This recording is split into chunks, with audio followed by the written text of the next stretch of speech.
আসসালামু আলাইকুম ওয়া রাহমাতুল্লাহি ওয়া বারাকাতুহু। সূরা ইয়াসিনের ফজিলত কি?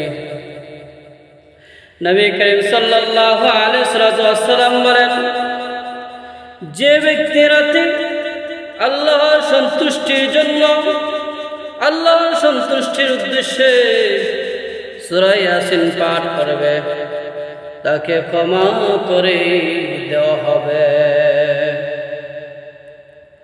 অপর এক হাদিসে নবী করিম সাল্লাল্লাহু আলাইহি ওয়াসাল্লাম বলেন, যে ব্যক্তি সূরা ইয়াসিন পাঠ করবে তার জন্য কাজগুলো সহজ করে দেওয়া হবে।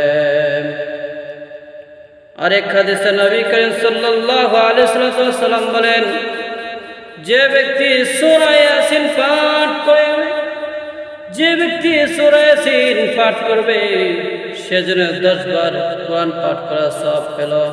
মোট কথা হলো, সূরা ইয়াসিন তেলাওয়াত করলে গুনাহ মাফ হয় এবং আখিরাতে সুপারিশকারী হয় এবং মৃত্যুকালে পাঠ করলে রহমত নাজিল হয়। বলেন না সুবহানাল্লাহ।